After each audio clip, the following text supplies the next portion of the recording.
Magandang hapon po. Ito po ang latest update natin ngayong araw, May 16, 2026. May iral nga po sa ating bansa yung frontal system na nagdadala nga po ng pag-ulan sa parte ng Batanes. At meron naman tayong localized thunderstorm na nagpapaulan nga po sa may ilang bahagi ng Metro Manila. Habang sa may parte naman po ng Visayas ay magiging maayos at magandang lagay ng panahon. May mga tsansa rin po ng pag-ulan sa may parte po ng Mindanao.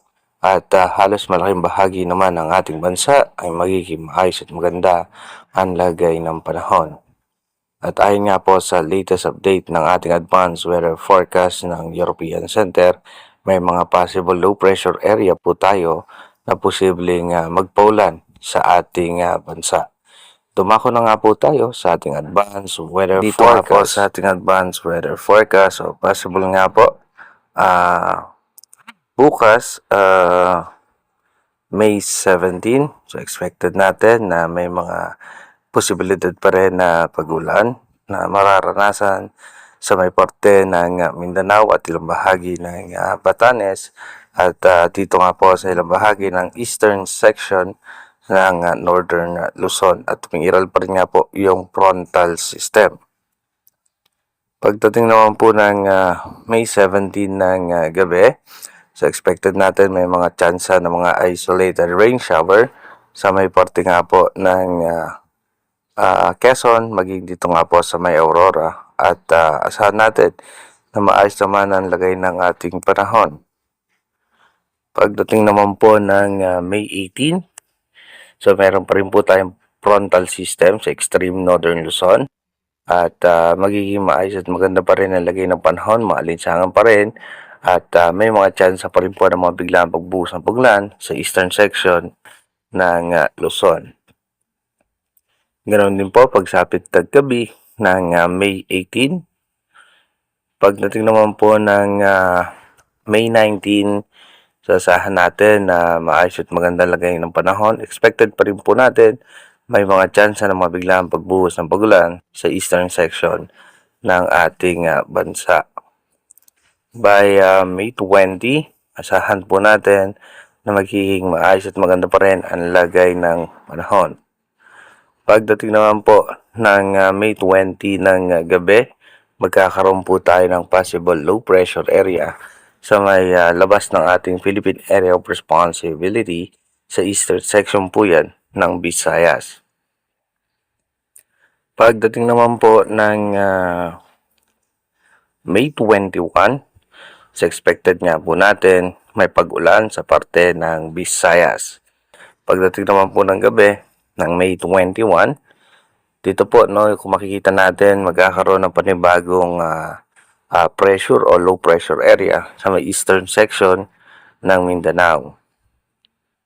Pagdating naman po ng May 22, expected natin yung low pressure area nga po nasa may eastern section ng Mindanao at posible magdulot po yan ng pagulan sa parte nga po ng Visayas at ilang bahagi ng Mindanao. Pagdating po ng gabi, mas mataas ang tsansa ng mga malalakas na pag-ulan sa parte po ng Mindanao at ilang bahagi ng Visayas at ganoon din po sa malaki bahagi ng Luzon kasama po ang Metro Manila, Mindoro provinces may mga tsansa ng pag-ulan. Pagdating naman po ng May 23, ang parte naman po ng Visayas at Bicol region, mataas po ang tsansa ng may mga malalakas na pag-ulan dahil pa rin po yan sa low pressure area. Pagdating naman po ng gabi, sa asahan natin mataas ang tsansa ng pag-ulan sa malaking bahagi ng ating bansa. Pagdating naman po ng May 24, ganoon pa rin po mataas ang posibilidad ng pag-ulan sa parte ng Visayas.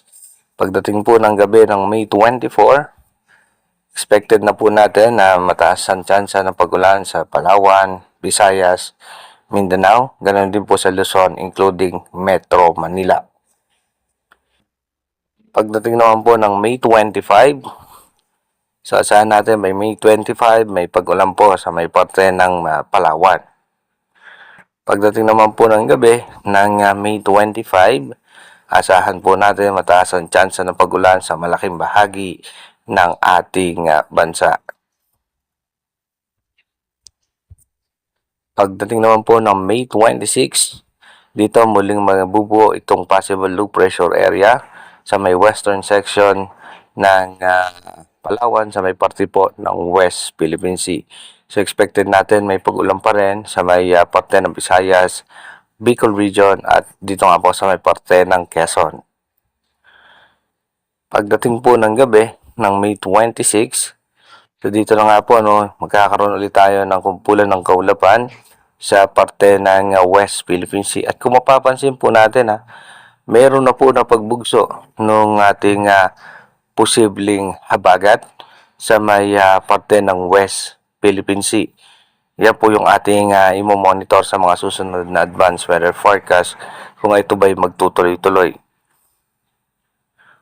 Pagdating po ng May 27, expected natin magkakaroon po yan ng low pressure area sa parte ng West Philippine Sea at mataas ang tsansa ng pag-ulan sa may Palawan at ilang bahagi ng western section ng ating bansa.